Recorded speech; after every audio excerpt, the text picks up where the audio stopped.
Hello दोस्तों, मैं हूं नीरज और आप देख रहे हैं स्टडी कॉमर्स। और आज हम इस वीडियो में मार्केटिंग मैनेजमेंट से रिलेटेड कुछ इंपॉर्टेंट पीवाईक्यूज डिस्कस करने वाले हैं जो कि आपके जून 2024 एग्जाम में पूछे गए हैं। ये लेक्चर थोड़ा सा लेंदी होने वाला है, तो अगर आप डिटेल में सारी चीज़ें समझना चाहते हैं तो आराम से इस लेक्चर को देखो। सारी चीज़ें आपको समझ में आ जाएगी। और इस लेक्चर का पीडीएफ मैंने पहले ही टेलीग्राम पे प्रोवाइड करा दिया है, तो वहाँ से आप डाउनलोड करके जो भी चीज़ें हैं वो आप नोट कर सकते हो, या एडिशनल चीज़ आप लिखना चाहो तो उसमें ऐड कर सकते हो। तो आइए क्वेश्चन डिस्कस करते हैं। फर्स्ट क्वेश्चन कह रहा है दी चैनल्स और लेवल्स ऑफ डिस्ट्रीब्यूशन आर। आपको बताना है कि लेवल्स या चैनल्स ऑफ डिस्ट्रीब्यूशन इनमें से कौन सा है। आपके ऑप्शन है डायरेक्ट मार्केटिंग चैनल और zero level channel, dual level channel और single level channel, exclusive distribution, reverse flow channel या सेलेक्टिव डिस्ट्रीब्यूशन। ये आपके सामने ऑप्शंस दिए गए।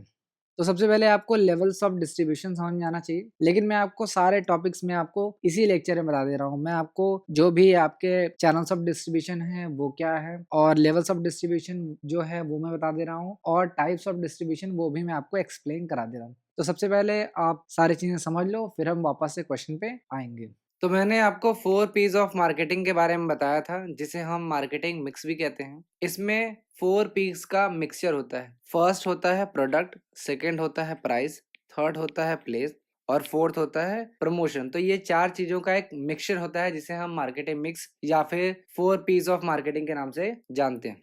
प्रोडक्ट और प्राइस पे मैंने डिटेल वीडियो बना लिया है, तो अगर आपने वो वीडियो नहीं देखा है तो आप आई बटन पे क्लिक करके देख सकते हैं, या डिस्क्रिप्शन में भी आपको उसका लिंक मिल जाएगा। अब बात करते हैं प्लेस की, जो आज का टॉपिक है। प्लेस को हम अलग अलग नामों से जानते हैं, जैसे फिजिकल डिस्ट्रीब्यूशन। ये नाम आप नोट करते जाइएगा, क्योंकि हो सकता है कि मैं अलग अलग शब्दों का इस्तेमाल करूं प्लेस के लिए। तो फिजिकल डिस्ट्रीब्यूशन कहते हैं, चैनल्स ऑफ डिस्ट्रीब्यूशन कहते हैं, डिस्ट्रीब्यूशन चैनल कहते हैं, या फिर एक और फेमस नाम है इसका, मार्केटिंग चैनल। Marketing channels. तो सबसे पहले मार्केटिंग चैनल क्या है ये आप समझ लीजिए। जैसे एक तरफ क्या है, मैन्युफैक्चरर है या प्रोड्यूसर है, ये कोई गुड्स या सर्विस क्रिएट करता है, और इस तरफ क्या है, कस्टमर है, कस्टमर्स। अब मैन्युफैक्चरर को अपने गुड्स या सर्विसेज को कस्टमर को देना है, तो अगर ये किसी लिंक का इस्तेमाल करता है, अगर किसी मीडियम का इस्तेमाल करता है, जिसे हम इंटरमीडियरीज कहते हैं, इंटरमीडियरीज, अगर किसी मीडियम या चैनल का इस्तेमाल करता है तो उसे हम मार्केटिंग चैनल कहते हैं। फॉर एग्जाम्पल, आपने देखा होगा कि जो कार मैन्युफैक्चरिंग कंपनियां हैं वो कार बनाती हैं और कोई ना कोई शोरूम का इस्तेमाल करती हैं, कोई ना कोई एजेंट का इस्तेमाल करती हैं, या फिर आप बोल सकते हैं कि डीलर्स का इस्तेमाल करते हैं, उसके थ्रू ही आप कार को परचेस करते हो। तो प्लेस को हम फिजिकल डिस्ट्रीब्यूशन, डिस्ट्रीब्यूशन चैनल्स या चैनल्स ऑफ डिस्ट्रीब्यूशन या मार्केटिंग चैनल्स के नाम से भी हम जानते हैं। ये मैन्युफैक्चरर और कस्टमर के बीच में एक लिंक का काम करती हैं, ये एक चैनल का काम करती हैं, जिसे हम इंटरमीडियरीज भी कहते हैं। अब इंटरमीडियरीज में कई लोग आ जाते हैं, जैसे आपके डिस्ट्रीब्यूटर, जो डिस्ट्रीब्यूटर्स हैं वो आ जाते हैं, डीलर्स, डीलर्स आ गए, होलसेलर्स आ गए, ये चीज़ें आपको नोट करनी है। रिटेलर्स आ गए, इसके बाद कंपनी की खुद की जो सेल फोर्स होती है, तो इन सभी को हम इंटरमीडियरीज कहेंगे। अब यहाँ पे आपको ये पता होना चाहिए कि जो मार्केटिंग चैनल है वो किस तरीके की यूटिलिटी प्रोवाइड करती है। तो ये 2 तरीके की यूटिलिटी प्रोवाइड करती है। फर्स्ट होता है प्लेस यूटिलिटी। प्लेस यूटिलिटी का क्या मतलब है कि आपको प्रोडक्ट जो है, प्रोडक्ट या सर्विस कुछ भी हो सकता है, राइट प्लेस पे मिलता है। जैसे कई बार आपने एक्टर और एक्ट्रेस को कहते हुए सुना होगा कि आप हमारी मूवीज को अपने नजदीकी सिनेमा घरों में देख सकते हैं। इसका मतलब क्या है कि आप जहां भी रहते हो, आपके नजदीक में जो सबसे पास में जो भी नियरेस्ट जो मॉल होगा या थिएटर होगा, वहां जाके आप मूवीज को देख सकते हैं। तो प्लेस यूटिलिटी यही बताता है कि आपको राइट प्लेस में प्रोडक्ट और सर्विसेज प्रोवाइड की जाएंगी। दूसरा जो यूटिलिटी है वो है टाइम। जो मार्केटिंग चैनल है वो आपको टाइम यूटिलिटी प्रोवाइड करता है। टाइम यूटिलिटी का क्या मतलब है कि आपको ऑन टाइम, जब भी आपको प्रोडक्ट और सर्विस चाहिए, तब आपको ऑन टाइम वो चीजें मिलेंगी। तो उम्मीद है कि ये बेसिक चीजें अभी तक आपको क्लियर हो गई होगी। अब बात करते हैं मार्केटिंग चैनल या डिस्ट्रीब्यूशन चैनल की। तो आपके सामने 2 केस हैं, केस ए और केस बी। 2 सिचुएशन दे रखा है आपके सामने। फर्स्ट केस में आपको ये दे रखा है कि जो मार्केटिंग चैनल है वो नहीं है, और दूसरे केस में जो मार्केटिंग चैनल है वो है, यानी इसका इस्तेमाल किया गया। तो मान लेते हैं कि एक ऐसा मार्केट है जहाँ पे 3 मैन्युफैक्चरर हैं और 3 कस्टमर। देखिए यहाँ पे मैन्युफैक्चरर 1, मैन्युफैक्चरर 2, मैन्युफैक्चरर 3 और ऐसे ही कस्टमर जो हैं वो 3 हैं। अगर हम मार्केटिंग चैनल का इस्तेमाल नहीं करते तो हर एक मैन्युफैक्चरर को तीनों कस्टमर को गुड्स को ट्रांसफ़र करने के लिए या प्रोडक्ट को ट्रांसफ़र करने के लिए खुद ही जाना पड़ेगा। यानी हर एक मैन्युफैक्चरर को 3-3 कॉन्टैक्ट करना पड़ेगा, 3-3 ट्रांज़ैक्शन खुद करना पड़ेगा। तो इस तरीके से टोटल नंबर ऑफ जो कॉन्टैक्ट हो जाएगा वो हो जाएगा 9। अगर सपोज़ कर लेते हैं केस बी में हमने एक मार्केटिंग चैनल का इस्तेमाल कर लिया है। मैंने आपको बताया था कि मार्केटिंग चैनल में जो भी लोग होते हैं, जो भी इंडिपेंडेंट ऑर्गेनाइजेशन होते हैं, उनको हम इंटरमीडियरीज कहते हैं और ये अलग-अलग तरीके के हो सकते हैं। जैसे डिस्ट्रीब्यूटर हो गए, यहाँ पे देखिए डिस्ट्रीब्यूटर दिया गया, डीलर्स हो गए, होलसेलर हो गए, रिटेलर्स हो गए, कंपनी के खुद के जो सेल फोर्सेस हैं, इनको भी हम इंटरमीडियरीज में ही काउंट करते हैं। तो सिंपल लैंग्वेज में आप ये समझ लीजिए कि हमने एक चैनल का इस्तेमाल कर लिया। तो यहाँ पे क्या होगा, हर एक मैन्युफैक्चरर को सिर्फ एक कॉन्टैक्ट करना पड़ेगा, यानी टोटल नंबर ऑफ कॉन्टैक्ट कितना हो जाएगा 3। तो आप डिफरेंस देख सकते हो कि अगर हम मार्केटिंग चैनल का इस्तेमाल करें तो क्या इम्पैक्ट आएगा और ना करें तो क्या इम्पैक्ट आएगा। ये मैंने आपको पहले ही बता दिया है कि मैन्युफैक्चरर और कस्टमर्स के बीच में एक लिंक का काम करते हैं मार्केटिंग चैनल। अब आगे बढ़ते हैं। अब देखिए एक फॉर्मल डेफिनेशन यहाँ दे रखा है कि मार्केटिंग चैनल जो है वो एक इंटरडिपेंडेंट ऑर्गेनाइजेशन है। मार्केटिंग चैनल क्या है, इंटरडिपेंडेंट ऑर्गेनाइजेशन है। ऑर्गेनाइजेशन कैसे है, जैसे मैंने आपको बताया था कि ये जो इंटरमीडिएरीज होते हैं एक खुद की एक ऑर्गेनाइजेशन, जैसे डिस्ट्रीब्यूटर है तो वो एक इंडिविजुअल ऑर्गेनाइजेशन है, डीलर्स है, होलसेलर है, रिटेलर्स है, ये सारे इंडिविजुअल ऑर्गेनाइजेशन। लेकिन ये जो सारे इंटरमीडियरीज हैं वो इंटरडिपेंडेंट हैं, यानी एक दूसरे पे आश्रित हैं। जैसे आपने देखा होगा कि मैन्युफैक्चरर प्रोडक्ट को मैन्युफैक्चर करता है, फिर ये होलसेलर के पास जाता है, फिर ये रिटेलर के पास जाता है, फिर कस्टमर के पास जाता है। तो ये जो है वो एक दूसरे पे डिपेंडेंट होते हैं। यहाँ पे आप देखिए एक दूसरे से सभी एक दूसरे से जुड़े होते हैं।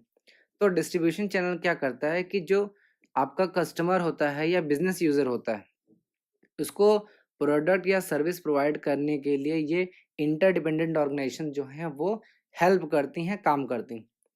अब एक एग्जांपल समझते हैं, जैसे नेटफ्लिक्स आप सभी ने देखा होगा या कभी न कभी तो सुना ही होगा।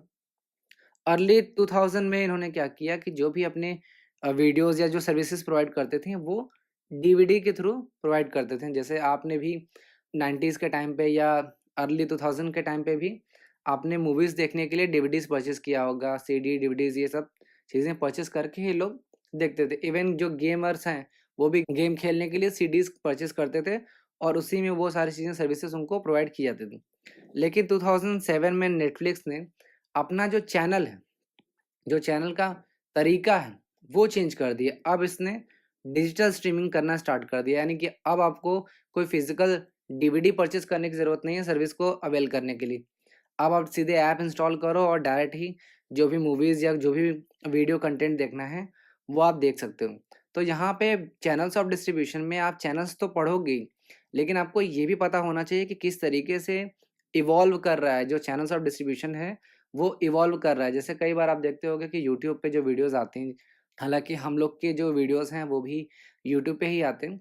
बट हो सकता है कि आने वाले टाइम में हम ऐप रिलीज़ कर दें और आपको जो ऐड दिखता है यूट्यूब पे वो देखने को ना मिले और जो बार-बार ऑफ़लाइन डाउनलोड करने का प्रॉब्लम होता है वो भी ना रहे। डायरेक्टली आप ऐप में डाउनलोड कर सको वो वीडियो और जितनी बार चाहो उतनी बार आप देख सको।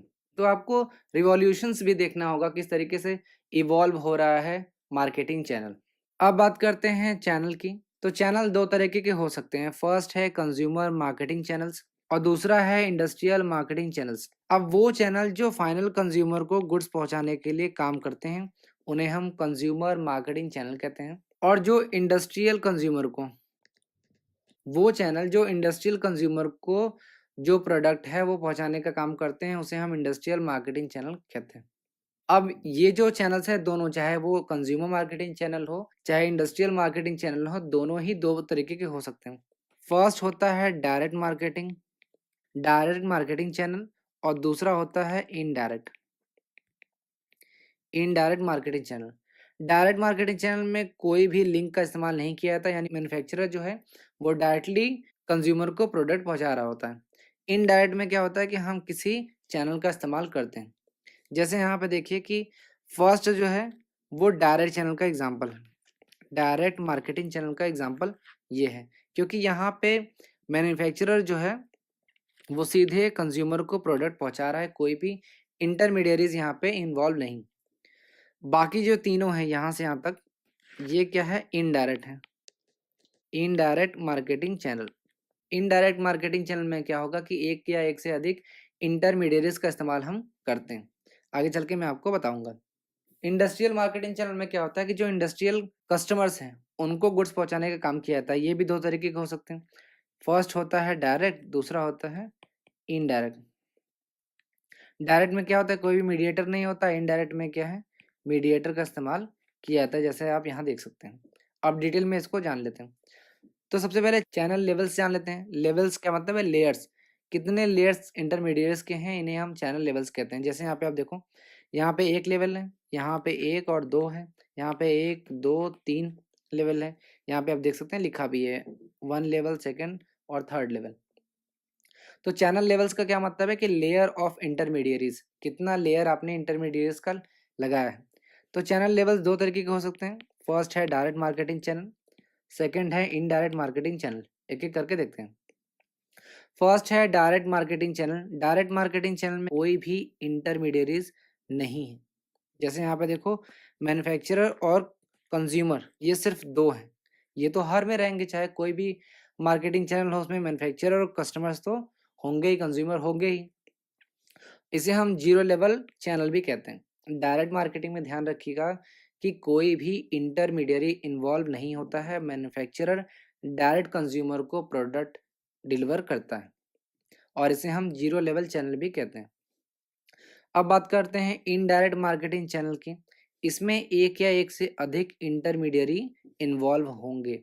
इसे हम इनडायरेक्ट मार्केटिंग चैनल कहते हैं। जैसे आप यहाँ पे देखो, मैन्युफैक्चरर और कंज्यूमर ये सभी में है, ये कॉमन होंगे क्योंकि इन्हीं के बीच में तो ट्रांजैक्शन हो रहा है। अब जो इंटरमीडियरीज हैं वो एक या एक से अधिक हो सकते हैं। जैसे फर्स्ट में आप देखो रिटेलर, यहाँ पे आप देखो होलसेलर है, रिटेलर है, यहाँ पे आप देखो होलसेलर है, जॉबर है और रिटेलर। तो जितने ज़्यादा इंटरमीडियरीज होंगे उनको उन्हीं के नाम से लेवल्स बना दिया जाता है। जैसे यहाँ पे एक आपका इंटरमीडियरीज है तो इसे हम 1 लेवल इनडायरेक्ट मार्केटिंग चैनल कहेंगे। यहाँ पे 2 हैं तो यहाँ पे 2 लेवल हो जाएगा, और यहाँ पे 3 लेवल्स हैं तो उन्हें हम 3 लेवल्स कहेंगे। आप होलसेलर और रिटेलर के बारे में जानते ही हो, जॉबर के बारे में नहीं जानते होगे। जॉबर क्या होता है, ये स्मॉल होलसेलर होता है, यानी होते तो ये होलसेलर ही हैं, बट इनके पास स्टॉक जो है वो होलसेलर से कम होता है। ये आपको बेसिक चीज़ें पता होनी चाहिए। तो मैंने आपको डायरेक्ट और इनडायरेक्ट मार्केटिंग चैनल के बारे में यहाँ पे बता दिया।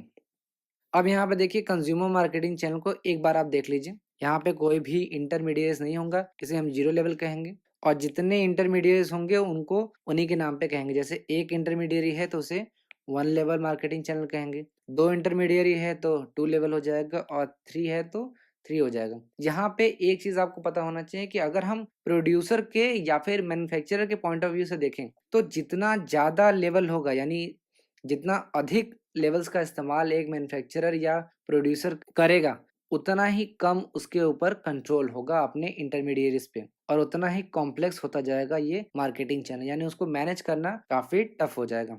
नेक्स्ट है नंबर ऑफ मार्केटिंग इंटरमीडिएरीज, कि नंबर ऑफ इंटरमीडिएरीज कितने हैं। यहाँ पे ध्यान रखिएगा कि हर एक लेवल पे कितने number of channel members available हैं to carry out its channel work. यहाँ पे 3 स्ट्रैटेजी दी गई है। फर्स्ट है इंटेंसिव डिस्ट्रीब्यूशन स्ट्रैटेजी, सेकंड है एक्सक्लूसिव डिस्ट्रीब्यूशन स्ट्रैटेजी, थर्ड है सेलेक्टिव डिस्ट्रीब्यूशन स्ट्रैटेजी। ध्यान रखिएगा कि ये जो है बहुत ही इंपॉर्टेंट टॉपिक है, यहीं से एग्जाम में क्वेश्चन पूछा जाता है और मैंने भी यहीं से क्वेश्चन पूछा है। एक एक करके देखते हैं। फर्स्ट स्ट्रैटेजी है इंटेंसिव डिस्ट्रीब्यूशन। इंटेंसिव डिस्ट्रीब्यूशन जैसा नाम से ही पता चल रहा है कि जो भी प्रोड्यूसर है या मैन्युफैक्चरर है वो इंटेंसिव डिस्ट्रीब्यूशन करना चाहता है, यानी कि हर जगह मैक्सिमम प्लेस जो है उसको कवर करना चाहता है।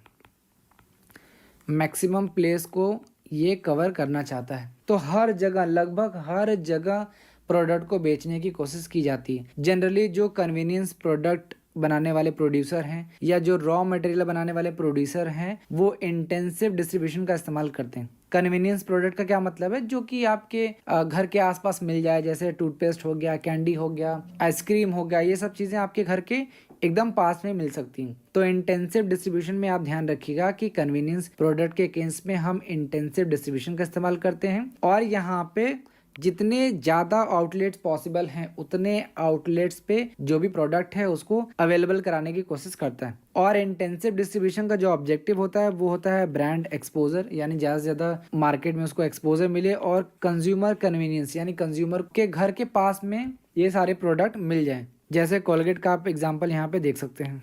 नेक्स्ट बात करते हैं एक्सक्लूसिव डिस्ट्रीब्यूशन की। इंटेंसिव डिस्ट्रीब्यूशन में आपने देखा कि हर जगह प्रोडक्ट जो है वो अवेलेबल कराया जा रहा है, लेकिन एक्सक्लूसिव डिस्ट्रीब्यूशन में क्या होगा, लिमिटेड प्लेस पे, यानी हर जगह अवेलेबल नहीं कराया जाएगा बल्कि लिमिटेड प्लेस होगा। तो एक्सक्लूसिव डिस्ट्रीब्यूशन में क्या होता है कि जो प्रोड्यूसर या मैन्युफैक्चरर होता है वो लिमिटेड नंबर ऑफ डीलर्स को एक्सक्लूसिव राइट देता है टू डिस्ट्रीब्यूट इट्स प्रोडक्ट, और वो भी उसके टेरिटरीज में। ठीक है, एक पर्टिकुलर टेरिटरी निर्धारित कर दी जाती है कि इतने एरिया में आप प्रोडक्ट बेच सकते हो।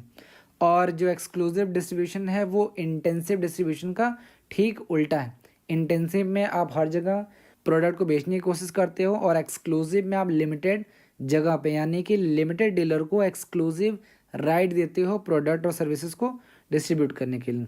जनरली जो लग्जरी ब्रांड है उसके केसेस में हम एक्सक्लूसिव डिस्ट्रीब्यूशन का इस्तेमाल करते हैं, जैसे टेस्ला हो गया, BMW हो गया, ऑडी हो गया। ये जो कंपनियां हैं, ये जो ब्रांड्स हैं वो एक्सक्लूसिव डिस्ट्रीब्यूशन का इस्तेमाल करती हैं। अब बात करते हैं लास्ट जो है सेलेक्टिव डिस्ट्रीब्यूशन की। तो इंटेंसिव डिस्ट्रीब्यूशन और एक्सक्लूसिव डिस्ट्रीब्यूशन के बीच में एक स्ट्रैटेजी आती है जिसको हम सेलेक्टिव डिस्ट्रीब्यूशन स्ट्रैटेजी कहते हैं, जिसमें हम क्या करते हैं कि एक से अधिक आउटलेट या इंटरमीडियरीज के पास अपने प्रोडक्ट को अवेलेबल कराते हैं, लेकिन हर जगह पे आप अवेलेबल नहीं कराते हैं। बट फ्यूअर देन ऑल, आप हर जगह नहीं कराते हैं बल्कि कुछ सेलेक्टिव जो आपके इंटरमीडियरीज हैं इनके पास आप प्रोडक्ट अवेलेबल कराते हो। फॉर एग्जांपल जो कंज्यूमर इलेक्ट्रॉनिक्स हैं, जैसे आप टीवी का एग्जांपल ले सकते हो, फर्नीचर हो गया, होम अप्लायंसेस हो गया, ये जो ब्रांड्स हैं वो जनरली सेलेक्टिव डिस्ट्रीब्यूशन का इस्तेमाल करते हैं। तो आपने सारी चीज़ें देखी, आपको सारी चीज़ें समझ में आ गई होंगी। तो अब वापस से क्वेश्चन पे आते हैं। क्वेश्चन में आपसे पूछा था कि चैनल्स ऑफ डिस्ट्रीब्यूशन या लेवल्स ऑफ डिस्ट्रीब्यूशन इनमें से कौन सा है? तो डायरेक्ट मार्केटिंग चैनल या जीरो लेवल चैनल ये भी आपके लेवल्स ऑफ डिस्ट्रीब्यूशन में आता है, और डुअल लेवल या सिंगल लेवल चैनल ये भी आता है। रिवर्स फ्लो चैनल आता है। एक्सक्लूसिव डिस्ट्रीब्यूशन ये लेवल्स ऑफ डिस्ट्रीब्यूशन में नहीं है, और सेलेक्टिव डिस्ट्रीब्यूशन ये भी नहीं। तो जिस भी ऑप्शन में ई या सी है इसको आप एलिमिनेट कर सकते हैं, तो आपको करेक्ट आंसर मिल जाएगा थर्ड। लेकिन मैं आपको रिवर्स फ्लो चैनल समझा देता हूँ। देखिए, रिवर्स फ्लो में क्या होता है, जो मूवमेंट होता है वो कस्टमर से मैन्युफैक्चरर की तरफ होता है। जैसे आप प्रोडक्ट रिटर्न करते हो या एक्सचेंज कराते हो तो कस्टमर से मैन्युफैक्चरर की तरफ प्रोडक्ट जाता है, इसे हम रिवर्स फ्लो चैनल कहते हैं। इसी तरीके से रिसाइकलिंग या वेस्ट मैनेजमेंट में भी इसी तरीके का होता है, या रिकॉल मैनेजमेंट में आपने देखा होगा कि कई बार कंपनियां जो ऑटोमोबाइल्स होता है या जो भी मोबाइल फोन्स हैं, इसमें कंपनियां जो प्रोडक्ट है उसको रिकॉल कर लेती है, वापस मांग लेती है। तो ध्यान रखना कि रिवर्स फ्लो चैनल में जो भी आपका मूवमेंट है ये होता है फ्रॉम कस्टमर टू मैन्युफैक्चरर। ठीक है, जैसे एग्जांपल आप लिख सकते हो कि हम प्रोडक्ट रिटर्न करते हैं, तो यहाँ पे होता है रिवर्स फ्लो चैनल। तो फर्स्ट का करेक्ट आंसर हो जाएगा थर्ड। अब आइए नेक्स्ट क्वेश्चन देखते हैं। The most popular form of अब आइए नेक्स्ट क्वेश्चन देखते हैं। The most popular forms of advertising does not include. आपको बताना है कौन सा फॉर्म्स ऑफ एडवर्टाइजिंग में इंक्लूड नहीं किया जाता है। आपके ऑप्शन है informational appeal, television advertising, print advertising, online advertising. तो देखिए, टेलीविजन एडवर्टाइजिंग, प्रिंट एडवर्टाइजिंग और ऑनलाइन एडवर्टाइजिंग ये आपके फॉर्म्स ऑफ एडवर्टाइजिंग हैं। और इंफॉर्मेशनल जो अपील है ये आपका फॉर्म्स ऑफ एडवर्टाइजिंग नहीं है बल्कि टाइप्स ऑफ एडवर्टाइजिंग अपील है। आपने अलग अलग तरीके की एडवर्टाइजिंग अपील देखा होगा, जैसे इमोशनल अपील होता है, रैशनल अपील होता है, इंफॉर्मेशनल अपील होता है। ये सारी चीज़ें एडवर्टाइजिंग अपील के अंतर्गत आती हैं। तो सेकंड का करेक्ट आंसर हो जाएगा 1। अब आइए नेक्स्ट क्वेश्चन देखते हैं। A particular combination of product, its price and methods of promoting it and the way to make the product available to customer is. आपको बताना है कि एक particular combination product, price, place, promotion का, इसे हम क्या कहते हैं? क्या इसे हम मार्केट कहते हैं, मार्केटिंग कहते हैं, मार्केटिंग मिक्स कहते हैं या मार्केट सेगमेंटेशन कहते हैं? तो इसे हम बोलते हैं मार्केटिंग मिक्स। तो एक बार डिटेल में मार्केटिंग मिक्स समझ लेते हैं।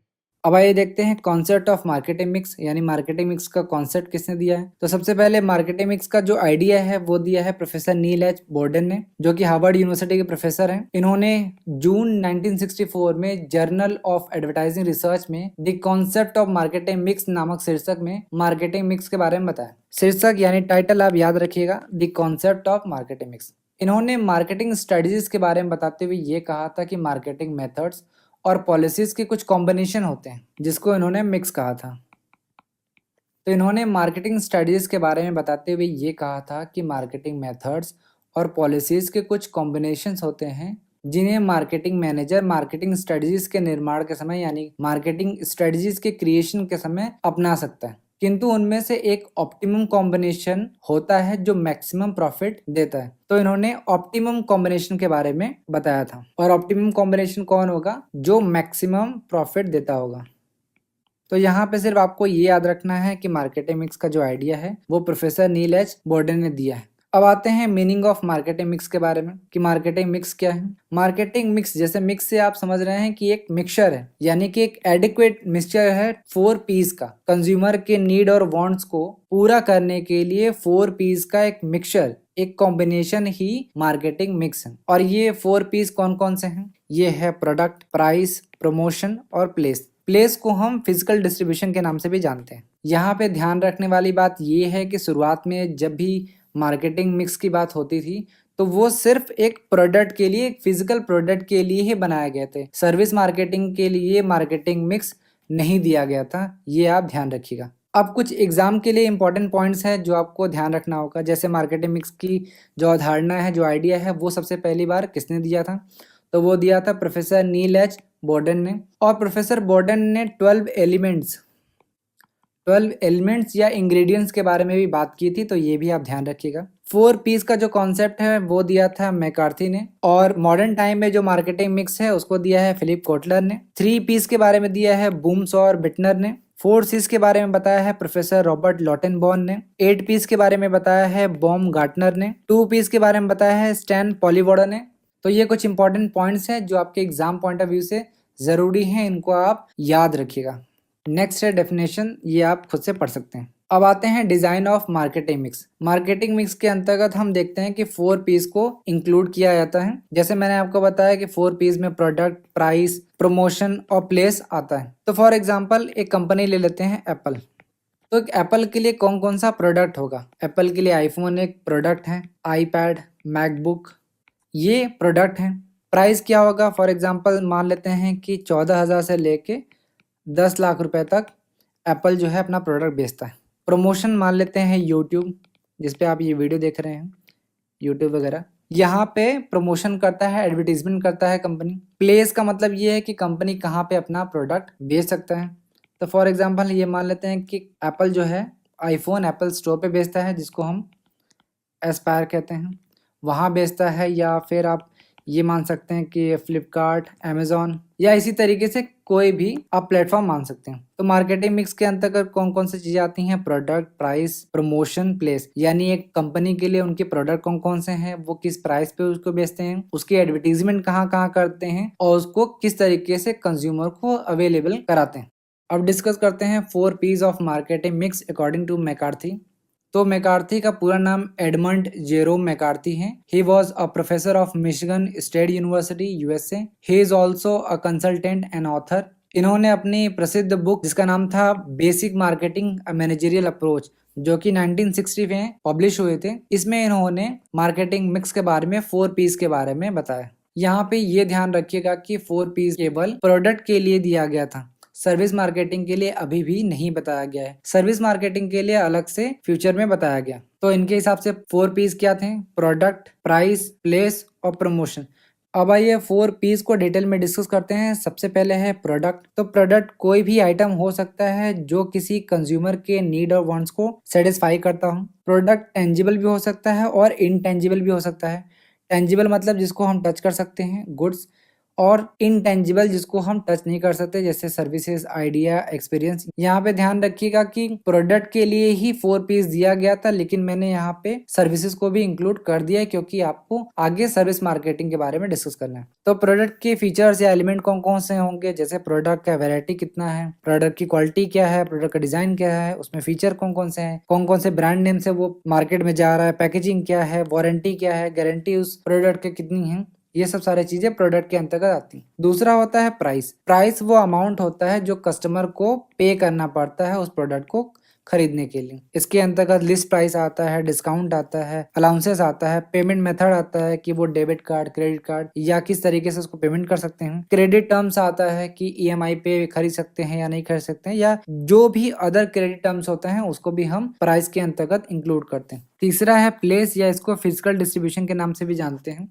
प्लेस वो स्थान है जहां पे कंपनी अपने टारगेट कस्टमर को प्रोडक्ट अवेलेबल कराते हैं। इसके अंतर्गत हम चैनल्स के बारे में डिस्कस करते हैं, मार्केट लोकेशन के बारे में डिस्कस करते हैं, इन्वेंट्री के बारे में, ट्रांसपोर्टेशन, लॉजिस्टिक एक्सेट्रा के बारे में हम डिस्कस करते हैं। नेक्स्ट है प्रमोशन। प्रमोशन के अंतर्गत एक मार्केटर जो होता है वो प्रोडक्ट के मेरिट्स को बताने की कोशिश करता है, कम्युनिकेट करने की कोशिश करता है। उसके लिए वो advertising, personal selling, sales promotion या पब्लिक रिलेशन का इस्तेमाल करता है। अब आइए हम कुछ न्यू पीस के बारे में डिस्कस करते हैं जिसको हम expanded marketing mix for services कहते हैं। ओरिजिनली हम 4 पीस के बारे में डिस्कस कर चुके हैं और अब हम 3 न्यू पीस के बारे में डिस्कस करेंगे जिसको दिया है BH बूम्स और मेरी जो बिटनर ने 1981 में। इन्होंने 3 न्यू पीस के बारे में हमें बताया है जो कि सर्विस मार्केटिंग से रिलेटेड है। पहला है प्रोसेस, दूसरा है पीपल और तीसरा है फिजिकल एविडेंस। तो सबसे पहले पीपल देखते हैं। सर्विस में हम बहुत सारी चीजों को इंक्लूड करते हैं, जैसे आप रेस्टोरेंट में जाते हैं, आप थिएटर में जाते हैं मूवी के लिए, आप अपने बार्बर के पास जाते हैं बाल कटाने के लिए। तो ये सारे क्या हैं, सर्विस के example.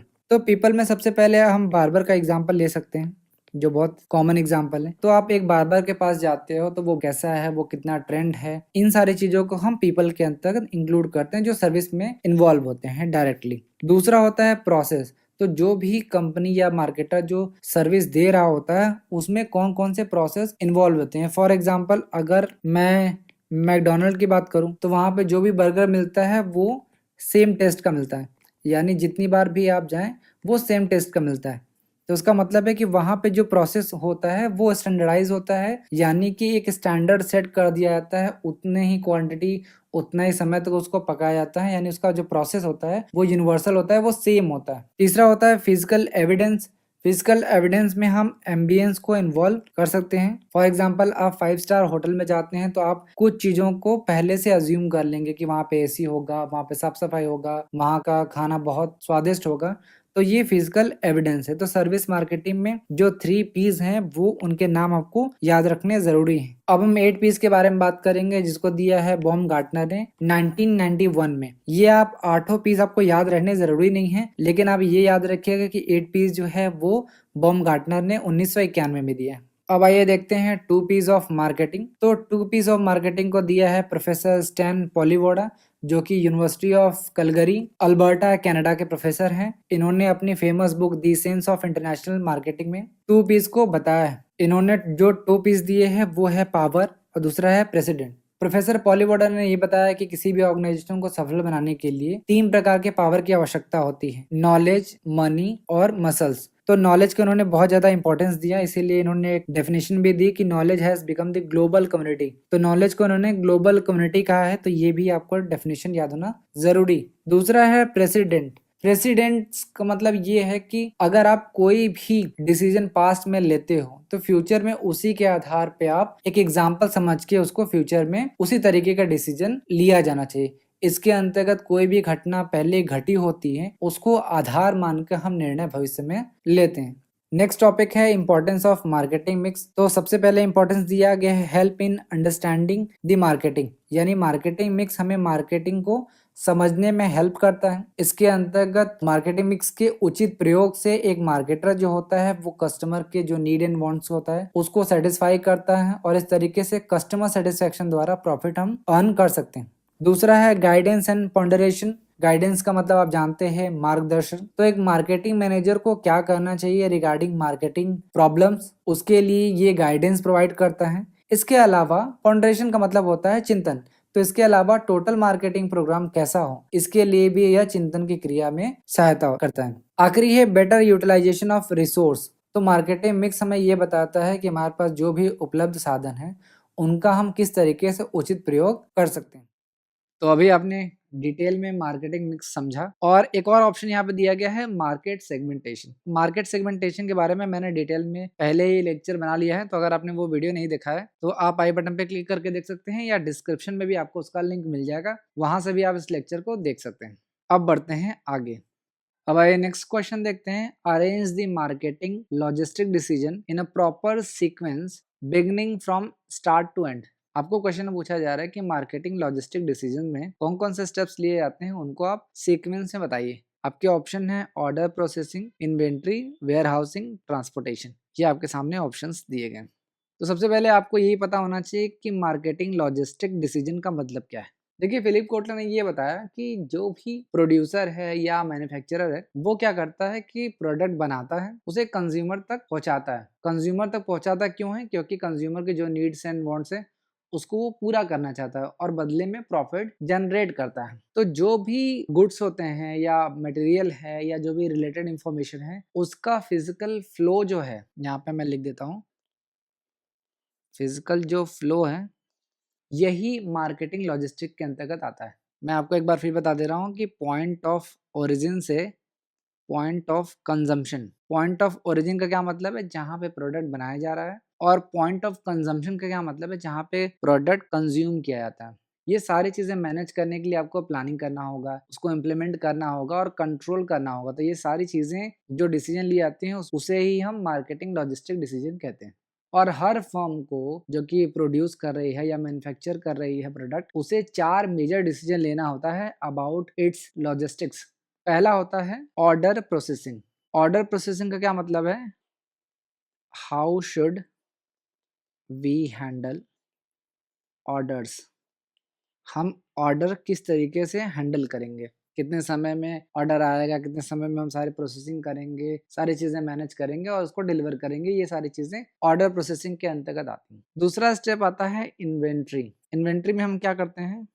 How much stock should we hold. हमें कितना स्टॉक अपने पास रखना चाहिए, इससे डिसीजन लिया जाता है। नेक्स्ट आता है वेयर हाउसिंग। वेयर हाउसिंग में हम क्या करते हैं? Where should we locate our stock. हमारे पास जो भी स्टॉक्स है उसको हम कहाँ रखेंगे, ये डिसीजन लेना होता है। आखिरी आता है ट्रांसपोर्टेशन। इसमें हम क्या करते हैं? How should we ship goods. Marketing logistics decision के अंतर्गत 4 मेजर डिसीजन आते हैं अबाउट इट्स मार्केट लॉजिस्टिक्स। पहला ऑर्डर प्रोसेसिंग, कि हम किस तरीके से ऑर्डर को हैंडल करेंगे। दूसरा इन्वेंट्री, कि कितना स्टॉक हमारे पास रखना है, ये सारे डिसीजन इसमें आते हैं। तीसरा वेयर हाउसिंग, कहाँ पे हम अपने जो स्टॉक्स हैं उनको रखेंगे। चौथा ट्रांसपोर्टेशन, कैसे अपने जो गुड्स हैं उनको शिप करेंगे कस्टमर के पास। तो ये करेक्ट सीक्वेंस है, order processing, inventory, warehousing और ट्रांसपोर्टेशन। तो फोर्थ का करेक्ट आंसर हो जाएगा 1, ABCD। अब बढ़ते हैं आगे। The concept of product life cycle is based on few key assumptions. आपको क्वेश्चन में कह रहा है कि प्रोडक्ट लाइफ साइकिल जो है वो कुछ अजम्पशन पे बेस्ड है। आपको बताना है कि कौन कौन से वो अजम्पशंस हैं। आपके ऑप्शंस हैं products have a limited life, product sales pass through distinct stages, each passing different challenges, opportunities and problems to the seller. It occupies most desirable position in consumer's mind, making the brand most impregnable. Next है it erects outpost to protect a weak front or support a possible counter attack. आखिरी है profit rise and fall at different stages of life cycle. ये आपके सामने options दिए गए। तो सबसे पहले आपको पता होना चाहिए कि प्रोडक्ट लाइफ साइकिल है क्या, और जितने भी स्टेजेस हैं उनके बारे में डिटेल में पता होना चाहिए। तो सबसे पहले हम सारी चीजों को पढ़ लेते हैं, उसके बाद हम वापस से क्वेश्चन पे आते हैं। अब बात करते हैं प्रोडक्ट लाइफ साइकिल की, जिसे हम शॉर्ट में PLC भी कहते हैं। तो प्रोडक्ट लाइफ साइकिल में आपको पता होना चाहिए कि आपको पढ़ना क्या है। तो दो चीजें आपको जरूरी है जानना। फर्स्ट है पीएलसी क्या होता है, यानी प्रोडक्ट लाइफ साइकिल क्या होता है। दूसरा डिफरेंट स्टेजेस ऑफ पीएलसी, यानी कि प्रोडक्ट लाइफ साइकिल के डिफरेंट स्टेजेस के आपको पता होना चाहिए, जैसे introduction stage, growth stage, maturity stage और डिक्लाइन स्टेज के बारे में पता होना चाहिए। और प्रोडक्ट लाइफ साइकिल स्ट्रेटेजीज के बारे में आपको पता होना चाहिए। ये दो चीजें बहुत इंपॉर्टेंट है। पहला प्रोडक्ट लाइफ साइकिल क्या है, डिफरेंट स्टेज क्या है, और सेकंड पीएलसी स्ट्रेटेजीज आपको पता होना चाहिए। इन्हीं दोनों से एग्जाम में क्वेश्चंस पूछे जाते हैं। तो अगर मैं प्रोडक्ट लाइफ साइकिल की बात करूं तो सिंपल लैंग्वेज में आप कह सकते हैं कि एक प्रोडक्ट के लॉन्च होने से लेके उसके मार्केट से आउट होने तक के पीरियड को ही हम प्रोडक्ट लाइफ साइकिल कहते हैं in a very layman language. For example iPod. IPod आप सब जानते होंगे, एप्पल का एक प्रोडक्ट है जहां पे आप म्यूजिक सुनते थे। 2008 में लॉन्च हुआ और 2018 में ये मार्केट से आउट हो गया। फॉर एग्जांपल मान लेते हैं, मुझे एग्जैक्ट पीरियड नहीं पता है लेकिन सपोज कर लेते हैं, तो इस पॉइंट से लेके इस पॉइंट तक, पॉइंट ए से लेके पॉइंट बी पीरियड तक का जो समय है वो इस प्रोडक्ट का प्रोडक्ट लाइफ साइकिल होगा। कोई जरूरी नहीं है कि हर प्रोडक्ट का लाइफ साइकिल जो है वो सेम हो। जैसे प्रोडक्ट लाइफ साइकिल को आप ह्यूमन बीइंग के लाइफ साइकिल से भी कनेक्ट कर सकते हैं। जिस तरीके से एक बच्चा पैदा होता है, फिर बड़ा होता है, फिर यंग बनता है, फिर ओल्ड हो जाता है और अंत में उसकी डेथ हो जाती है, उसी तरीके से एक प्रोडक्ट मार्केट में इंट्रोड्यूस किया जाता है, फिर वो ग्रोथ स्टेज में जाता है, फिर मैच्योर होता है और फिर डिक्लाइन स्टेज में चला जाता है, मार्केट से आउट हो जाता है। तो यहाँ पे आप देख रहे हैं कि 10 साल जो है वो लाइफ साइकिल इसकी रही है। कोई जरूरी नहीं है कि हर प्रोडक्ट की लाइफ साइकिल 10 साल ही हो, वो डिफर कर सकता है product to product. For example एक फोन, कोई नया फोन मार्केट में लॉन्च हुआ, हो सकता है वो 5 साल में ही मार्केट से आउट हो जाए। अगर आप अमूल बटर की बात करें तो वो 100 ईयर से चल रहा है। तो प्रोडक्ट लाइफ साइकिल जो है अलग अलग प्रोडक्ट का अलग अलग होता है। तो प्रोडक्ट लाइफ साइकिल के अंतर्गत प्रोडक्ट के जो भी टोटल सेल होते हैं और जो प्रॉफिट होता है उसको दिखाया जाता है। उसके लाइफ टाइम में कितना सेल हुआ, कितना प्रॉफिट हुआ, इसी का लेखा जोखा प्रोडक्ट लाइफ साइकिल है। और प्रोडक्ट लाइफ साइकिल में जो कर्व होता है जिसको हम पीएलसी कर्व कहते हैं, वो जनरली बेल शेप्ड होता है, यानी घंटे का आकार का होता है। आपने लगभग हर यूट्यूब वीडियो में ये सुना होगा, प्रेस द बेल आइकन। इसी घंटे की बात हो रही है, यानी एक बेल शेप्ड आइकन की बात हो रही है। लेकिन आप यहाँ पे ध्यान रखिएगा कि जनरली बेल शेप्ड होता है। जरूरी नहीं है कि हर बार ये जो पीएलसी कर्व है वो बेल शेप्ड ही हो, ऐसा जरूरी नहीं है। कई बार ऐसा देखा गया है कि जो कर्व है वो यूनिक होता है, यानी कि वो स्पेशल लाइफ साइकिल को दिखाता है। For example product life cycle concept जो है वो स्टाइल्स, फैशन और फैट्स में भी यूज किया जाता है। और इन तीनों के जो पीएलसी कर्व हैं वो डिफरेंट होते हैं। जैसे आप यहाँ पे देख रहे हैं स्टाइल का ये कर्व अलग है, फैशन का देख रहे हैं अलग है, और जो फैट है इसका भी कर्व अलग है, क्योंकि इसमें आप देख रहे हैं कि अचानक जो सेल्स है वो बढ़ी है और फिर अचानक से कम हो गई। जैसे आप देखे नवंबर दिसंबर में N95 जो मास्क था इंडिया में, अचानक से उसकी सेल बढ़ गई, तो ये फैट को दिखाता है। तो प्रोडक्ट लाइफ साइकिल के अंतर्गत जो स्टाइल है जो कि पीएलसी कर्व उसका डिफरेंट होता है। तो जानते हैं कि स्टाइल क्या होता है। आप जानते हैं कि डिफरेंट मोड ऑफ एक्सप्रेशन को ही हम स्टाइल कहते हैं, यानी सब लोग अलग अलग तरह के कपड़े पहनते हैं तो वो एक स्टाइल कहा जा सकता है। जैसे कपड़ों की बात करें तो उसमें फॉर्मल और कैजुअल ड्रेस है। अब बात करते हैं फैशन की, तो करंटली एक्सेप्टेड या फिर पॉपुलर स्टाइल जो होता है उसे हम फैशन कहते हैं। जैसे 1980 और 90 के टाइम पे जो भी बिजनेस अटायर था वो फॉर्मल था, लेकिन आज के टाइम पे कैजुअल हो चुका है। पहले फॉर्मल था और आज कैजुअल है, तो इसे हम फैशन कहते हैं।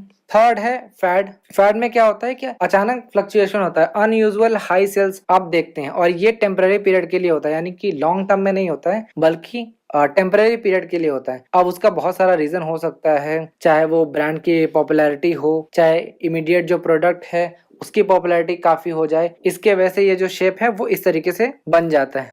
4 जो प्रोडक्ट लाइफ साइकिल स्टेज हैं वो हैं इंट्रोडक्शन, ग्रोथ, मैच्योरिटी और डिक्लाइन। इसी को हम डिटेल में पढ़ेंगे।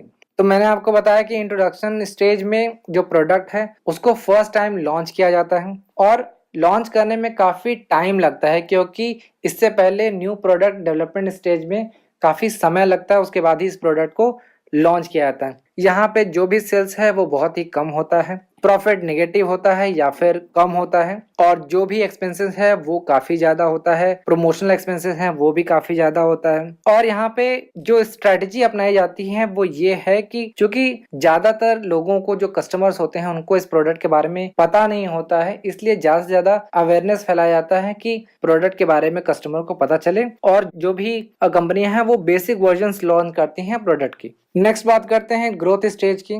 तो जब इंट्रोडक्शन स्टेज में जो भी प्रोडक्ट मार्केट में लॉन्च किया जाता है, अगर वो प्रोडक्ट मार्केट को सेटिस्फाई करती है तो वो ग्रोथ स्टेज में एंटर कर जाती है। इसके अंतर्गत जो सेल्स है वो तेजी से बढ़ने लगता है, और प्रॉफिट जो है वो भी तेजी से बढ़ने लगता है, क्योंकि जो कस्टमर्स होते हैं वो एक दूसरे को फेवरेबल चीज बताना स्टार्ट कर देते हैं कि प्रोडक्ट अच्छा है। जैसे जैसे सेल्स बढ़ती है प्रॉफिट ज्यादा होता है, और इस प्रॉफिट को देख के नए नए जो कॉम्पिटिटर्स हैं वो मार्केट में एंटर करते हैं, और वो न्यू प्रोडक्ट फीचर्स लॉन्च करते हैं, इंट्रोड्यूस करते हैं मार्केट में, और इस तरीके से जो मार्केट है वो एक्सपेंड हो जाती है। जैसे जैसे कॉम्पिटिटर्स मार्केट में बढ़ते आते हैं वैसे वैसे डिस्ट्रीब्यूशन आउटलेट जो है वो भी बढ़ते आते हैं, और सेल्स जो है वो तेजी से बढ़ जाता है। इसके अंतर्गत जैसे मैंने आपको बताया कि प्रॉफिट भी इंक्रीज हो जाती है ड्यूरिंग ग्रोथ स्टेज, और इसके साथ साथ जो प्रमोशनल कॉस्ट होता है वो भी स्प्रेड हो जाता है ओवर अ लार्ज वॉल्यूम। जैसे जैसे स्टार्टिंग में आपने देखा कि जो प्रमोशनल एक्सपेंसेस हैं वो काफी ज्यादा होता है, लेकिन अब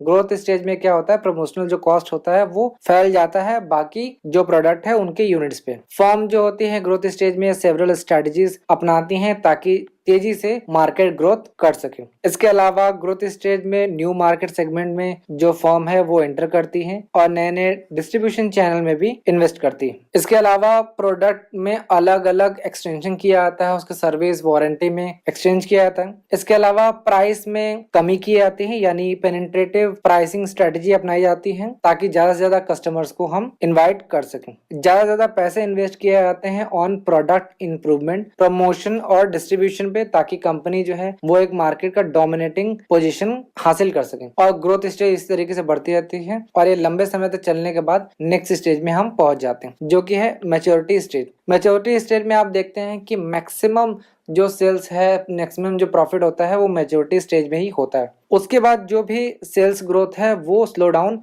होना स्टार्ट कर देती है, और हम मैच्योरिटी स्टेज में पहुंच जाते हैं। मैच्योरिटी स्टेज जो है वो जनरली सबसे लंबा समय होता है कंपेयर टू प्रीवियस स्टेजेस, और इसके अंतर्गत बहुत चैलेंजेस हैं मार्केटिंग मैनेजमेंट को, बहुत सारे प्रॉब्लम्स आते हैं। मैच्योरिटी स्टेज में चूंकि सेल्स ग्रोथ में स्लो डाउन हो जाता है, यानी सेल्स में कमी हो जाती है, तो ज्यादातर जो प्रोड्यूसर होते हैं वो नए नए प्रोडक्ट को सेल करना स्टार्ट हो जाते हैं। इस तरीके से जो ओवर कैपेसिटी होती है उससे कंपटीशन बढ़ जाता है। कॉम्पिटिटर्स जो है वो अपने प्राइसेस को कम करना स्टार्ट कर देते हैं, और अपने जो एडवर्टाइजिंग और सेल्स प्रमोशन पे जो पैसे खर्च करना है वो भी बढ़ा देते हैं। इस तरीके से वो अपने प्रोडक्ट डेवलपमेंट का जो बजट है वो भी बढ़ा देते हैं, ताकि जो भी प्रोडक्ट वो बेच रहे हैं उनका बेटर वर्जन मार्केट में लेके आए। इस तरीके से जो प्रॉफिट है वो भी कम होने लगता है, और वीकर कॉम्पिटिटर्स होते हैं वो मार्केट से बाहर होना भी स्टार्ट हो जाते हैं। अब बात करते हैं डिक्लाइन स्टेज की। जैसे नाम से ही पता चल रहा है कि डिक्लाइन स्टेज में जो भी सेल्स है वो भी डिक्लाइन होता है, जो प्रॉफिट है वो भी डिक्लाइन होता है, गिरने लगता है, और जो कॉम्पिटिटर्स है वो भी विड्रॉ करने लगते हैं मार्केट से, यानी कॉम्पिटिटर्स की भी कमी होनी स्टार्ट हो जाती है। प्रमोशनल बजट और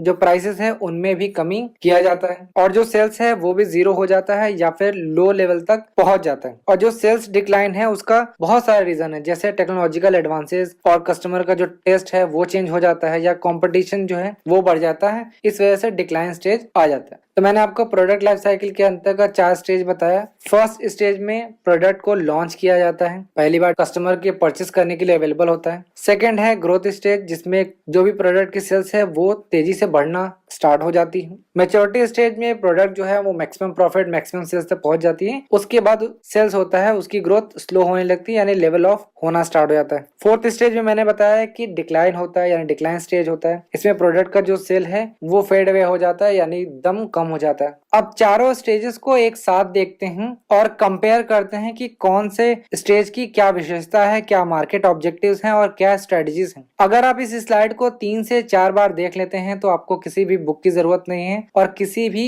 दूसरे वीडियो की जरूरत नहीं है। इसी एक स्लाइड से आपका सारा काम हो जाएगा। तो सबसे पहले बात करते हैं इंट्रोडक्शन स्टेज की, जो फर्स्ट स्टेज है ऑफ पीएलसी। विशेषता बात करते हैं, फर्स्ट है सेल्स। तो इंट्रोडक्शन स्टेज में जो सेल्स है वो लो होता है। मैंने आपको बताया बताया था कि इंट्रोडक्शन स्टेज में जो सेल्स है वो बहुत कम होता है, क्योंकि मार्केट में जितने भी कस्टमर्स हैं उनको प्रोडक्ट के बारे में कोई भी जानकारी नहीं होती। नेक्स्ट है कॉस्ट। तो कस्टमर को जो प्रोडक्ट की कॉस्ट पड़ती है वो हाई पड़ती है, क्योंकि इनिशियली जो प्रोडक्ट बनाया जाता है वो कम मात्रा में बनाया जाता है और उसमें काफी इन्वेस्टमेंट किया जाता है, तो हाई कॉस्ट पड़ता है इंट्रोडक्शन स्टेज में। प्रॉफिट की बात करें तो प्रॉफिट नेगेटिव होता है या जीरो होता है, जनरली नेगेटिव ही होता है, क्योंकि इतना सारा इन्वेस्टमेंट किया जाता है कि रिकवर हो ही नहीं पाता। नेक्स्ट है कस्टमर। तो इंट्रोडक्शन स्टेज में जो भी कस्टमर प्रोडक्ट को परचेज करते हैं उन्हें हम इनोवेटर्स कहते हैं। नेक्स्ट है कॉम्पिटिटर्स। तो इंट्रोडक्शन स्टेज में कॉम्पिटिटर्स बहुत ही कम होते हैं। नेक्स्ट है मार्केट ऑब्जेक्टिव। तो इंट्रोडक्शन स्टेज में जो मार्केट ऑब्जेक्टिव होता है वो ये होता है कि ज्यादा से ज्यादा कस्टमर्स तक प्रोडक्ट के बारे में उनको अवेयरनेस दी जाए, यानी उनको बताया जाए कि हमारा प्रोडक्ट आ चुका है, और ट्रायल के लिए भी उनको बुलाया जाए कि आप प्रोडक्ट को यूज करिए, पहले एक्सपीरियंस करिए, उसके बाद प्रोडक्ट को परचेज करिए। अब बात करते हैं स्ट्रेटजी की। तो प्रोडक्ट जो है वो बेसिक वर्जन में लॉन्च करना चाहिए, यानी कि बेसिक प्रोडक्ट लॉन्च करना चाहिए इंट्रोडक्शन स्टेज में। प्राइस की बात करें तो कॉस्ट प्लस जो स्ट्रेटजी है वो अपनानी चाहिए, यानी कि अगर 10 रुपए का कॉस्ट है तो 2 रुपए एक्स्ट्रा प्रॉफिट लेके 12 रुपए का प्रोडक्ट की प्राइस रख सकते हैं। डिस्ट्रीब्यूशन की बात करें तो इंट्रोडक्शन स्टेज में सेलेक्टिव डिस्ट्रीब्यूशन होना चाहिए, यानी गिना चुना कुछ जो स्टोर्स है वहां पे ही प्रोडक्ट लॉन्च करना चाहिए या फिर अवेलेबल करना चाहिए परचेज करने के लिए। नेक्स्ट है एडवर्टाइजिंग। तो इंट्रोडक्शन स्टेज में सबसे ज्यादा खर्चा किया जाता है प्रोडक्ट अवेयरनेस में, यानी कि जो भी अर्ली अडॉप्टर्स होते हैं उनके लिए सबसे ज्यादा अवेयरनेस के लिए एडवर्टाइजमेंट करना चाहिए। सेल्स प्रमोशन की बात करें तो सबसे ज्यादा इन्वेस्टमेंट सेल्स प्रमोशन पे भी होता है, ताकि ज्यादा से ज्यादा लोगों को पता चल सके कि हमारा प्रोडक्ट लॉन्च हो चुका है। नेक्स्ट स्टेज की बात करें जो है ग्रोथ। तो ग्रोथ के अंतर्गत जो सेल्स होता है वो तेजी से बढ़ता है। कॉस्ट जो होता है वो एवरेज कॉस्ट पड़ता है कस्टमर को प्रोडक्ट को परचेज करने में। प्रॉफिट की बात करें तो प्रॉफिट बढ़ता है बहुत तेजी से। और ग्रोथ स्टेज में जो भी कस्टमर प्रोडक्ट को परचेज करते हैं उनको हम अर्ली अडॉप्टर्स बोलते हैं। मार्केट ऑब्जेक्टिव ये है कि मैक्सिमम जो मार्केट शेयर है उसको कैप्चर किया जाए। प्रोडक्ट जो है वो एक्सटेंशन, जो प्रोडक्ट आपने लॉन्च किया उसको नए नए वर्जन्स में लॉन्च करिए। सर्विस वारंटी ये एक्सटेंशन उसका दीजिए, यानी उसकी भी फैसिलिटीज प्रोवाइड करिए। प्राइस में क्या है, पेनिट्रेट मार्केट स्टार्टिंग में किया जाता है, यानी कि जब ग्रोथ स्टेज में होता है तो कभी कभी प्रोडक्ट की जो प्राइस है वो भी कम कर दी जाती है, ताकि नए नए कस्टमर्स को भी प्रोडक्ट को परचेज करने का मौका मिले। डिस्ट्रीब्यूशन में इंटेंसिव डिस्ट्रीब्यूशन अपनाया जाता है, यानी कि हर जगह अवेलेबल कर दिया जाता है प्रोडक्ट को ग्रोथ स्टेज में। एडवर्टाइजिंग की बात करें तो इसमें भी अवेयरनेस फैलाया जाता है और ज्यादा से ज्यादा मास मार्केट को बताया जाता है प्रोडक्ट के बारे में। सेल्स प्रमोशन की बात की जाए तो ग्रोथ स्टेज में प्रोडक्ट चूंकि ऑलरेडी ही ग्रोथ होती रहती है उसकी, तो यहाँ पे हम प्रमोशन में खर्चा कम कर देते हैं, यानी रिड्यूस कर देते हैं। नेक्स्ट स्टेज की बात करते हैं जो है मैच्योरिटी। मैच्योरिटी स्टेज में जो सेल्स है वो मैक्सिमम हो जाती है, यानी पीक पे पहुंच जाती है, प्रॉफिट भी मैक्सिमम हो जाता है, लेकिन वहां से जो ग्रोथ है वो कम होना स्टार्ट हो जाती है और जो कॉस्ट है वो लो पड़ता है कस्टमर को। और मेच्योरिटी स्टेज में जो भी कस्टमर प्रोडक्ट को परचेस करते हैं उन्हें हम मिडिल मेजॉरिटी कहते हैं। कॉम्पिटिटर्स जो हैं वो लंबे समय तक नहीं बने रहते हैं, क्योंकि बहुत सारे कॉम्पिटिटर्स आते हैं मार्केट में, लेकिन कुछ ही जो वेल सेटल कॉम्पिटिटर्स होते हैं वही मार्केट में रुके रहते हैं, बाकी सब मार्केट छोड़ के चले आते हैं। मार्केटिंग ऑब्जेक्टिव्स की बात करें तो यहाँ पे मैच्योरिटी स्टेज में मैक्सिमम प्रॉफिट गेन करने के बारे में सोचा जाता है और मार्केट शेयर को डिफेंड करते हुए, यानी अगर आपका मार्केट शेयर सपोज कर लिए 25% है तो इसको बना के आप मैक्सिमम प्रॉफिट कर सकें, इसके बारे में सोचा जाता है। प्रोडक्ट की बात करें तो यहाँ पे डाइवर्सिफाई ब्रांड और मॉडल्स को इंट्रोड्यूस किया जाता है मार्केट में, ताकि ज्यादा से ज्यादा कस्टमर्स उनको परचेज कर सकें। प्राइस की बात की जाए तो प्राइस जो है वो अपने कॉम्पिटिटर्स को मैच करने के लिए या फिर बीट करने के लिए आप रख सकते हैं।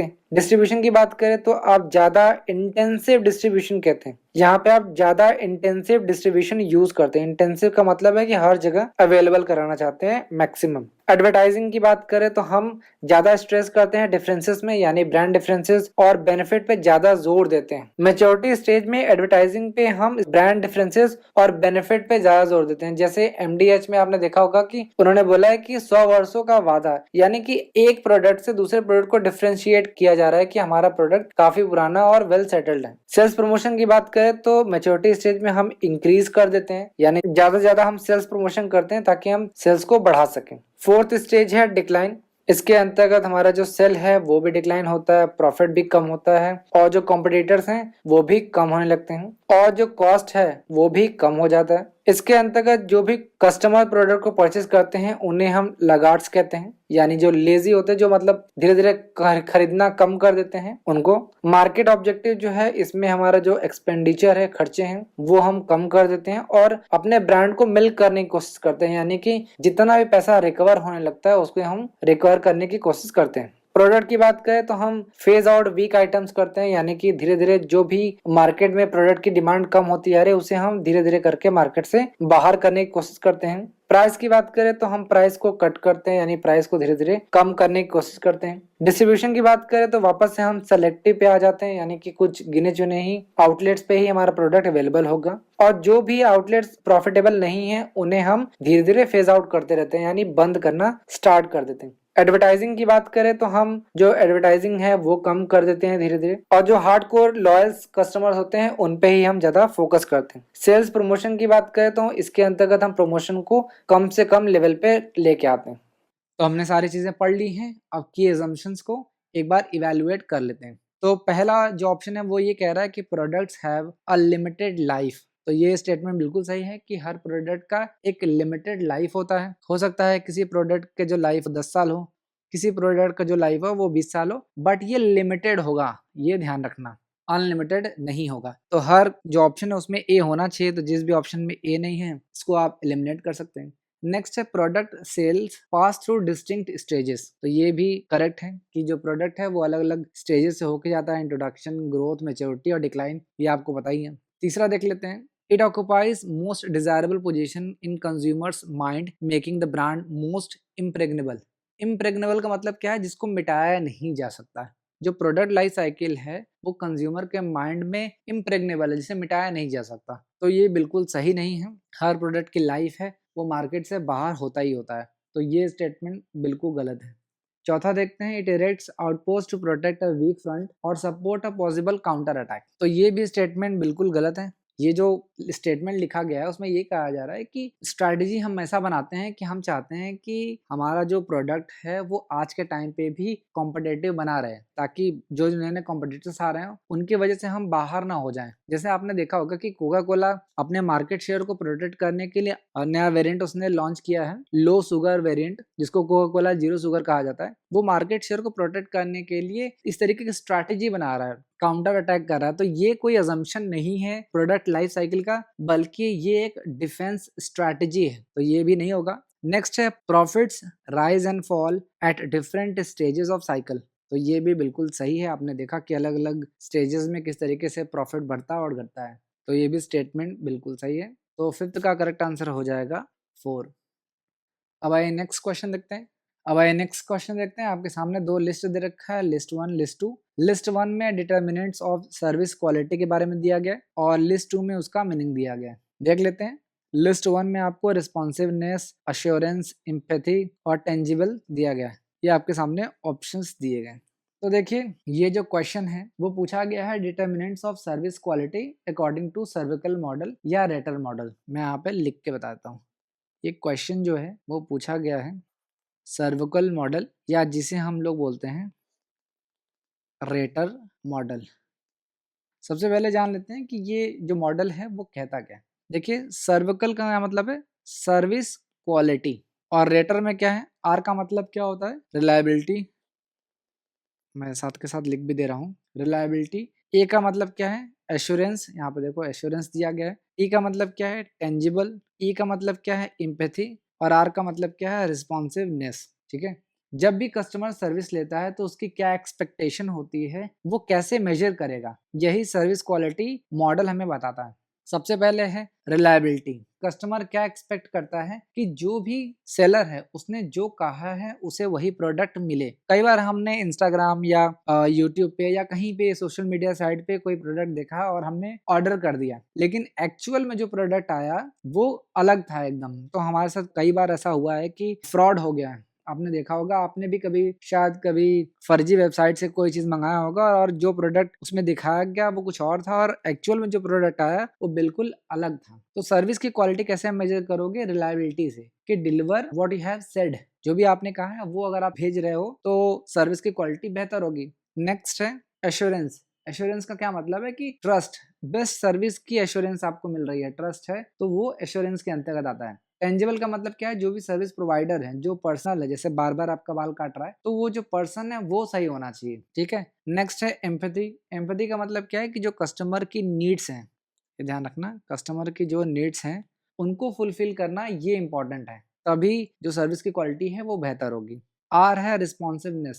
रिस्पॉन्सिवनेस का क्या मतलब है कि प्रॉम्प्ट फीडबैक, अगर कस्टमर को कोई प्रॉब्लम होता है तो वो प्रॉम्प्ट फीडबैक उसको मिल सके।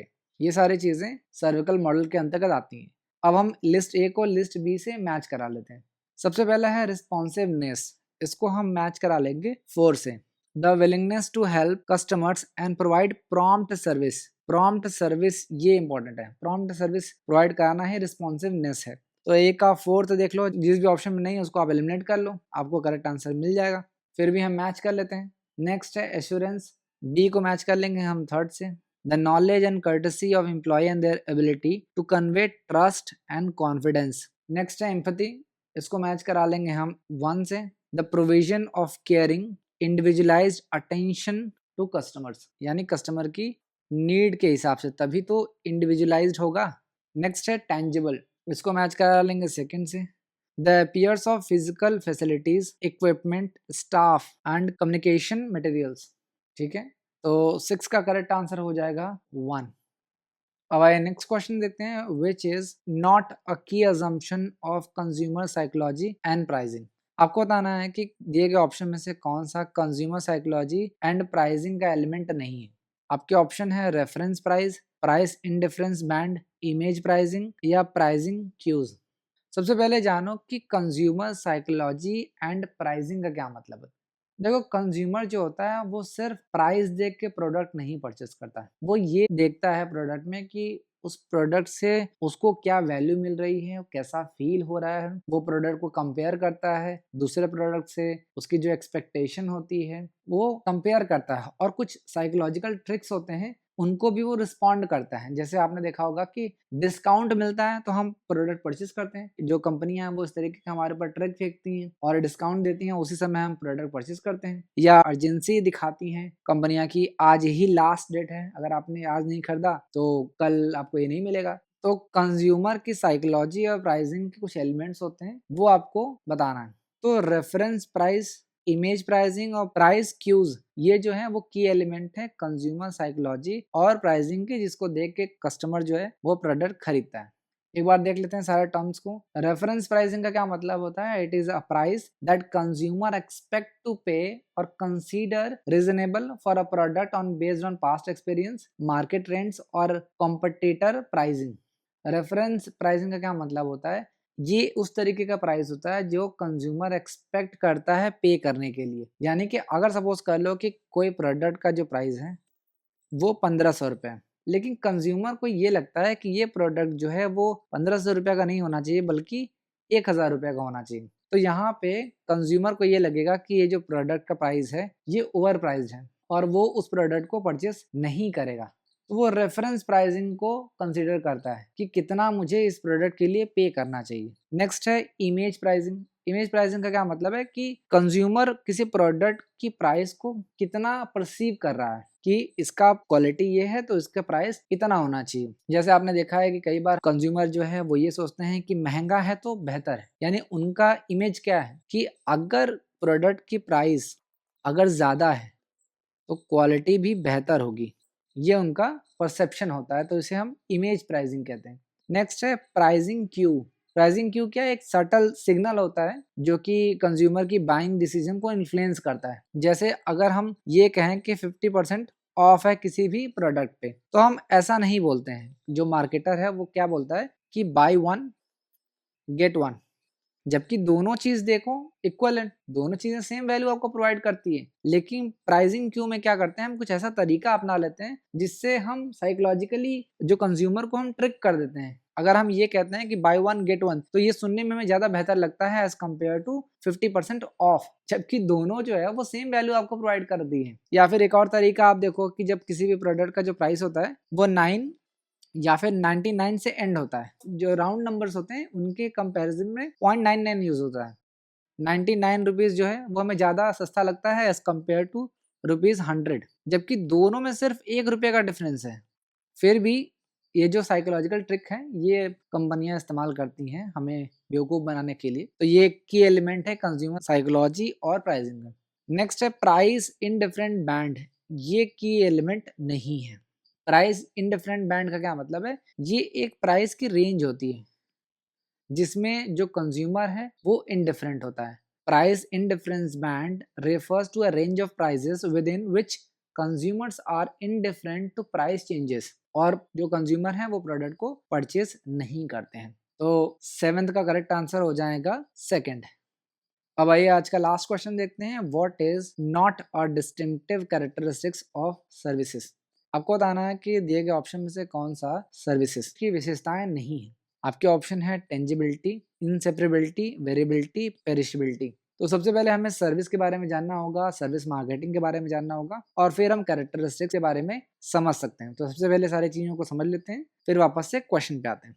सर्विस मार्केटिंग को पढ़ने से पहले सबसे पहले जानते हैं कि सर्विसेज क्या होती हैं, सेवाएं क्या होती हैं। अगर मैं आपसे ये कहूं कि आप सब जो इस वीडियो को देख रहे हैं सभी इस समय सर्विस को कंज्यूम कर रहे हैं। कई बार आप क्या करते हो, खाने के लिए रेस्टोरेंट जाते हो तो उसे हम क्या कहेंगे, फूड सर्विसेज। कई बार आप कोई अच्छी मूवी आती है तो आप मूवी देखने जाते हो तो उसे हम क्या कहेंगे, एंटरटेनमेंट सर्विस कहेंगे। कई बार आप बार्बर शॉप पे जाते हो बाल कटाने के लिए। जो हमारे फीमेल स्टूडेंट्स हैं वो काफी रिलेट कर सकती हैं इस एग्जाम्पल से। तो व्हाट इज सर्विसेज? सर्विस क्या है? Service is something that offered for sale. ध्यान रखना, सर्विस वो कोई भी ऐसी चीज हो सकती है जो सेल के लिए ऑफर की गई हो। That is essentially intangible in nature, जो कि इनटेंजिबल हो। टेंजिबल का मतलब क्या है? जिसे हम देख सकते हो या टच कर सकते हो। फॉर एग्जाम्पल, अगर आपको एक कार परचेस करनी तो आप उसे देख भी सकते हो, उसे टच भी कर सकते हो, उसे ड्राइव भी कर सकते हो, उसके बाद आप चाहो तो उस प्रोडक्ट को परचेस कर सकते हो। लेकिन सर्विस जो है वो इनटेंजिबल नेचर का होता है, मतलब दैट कांट बी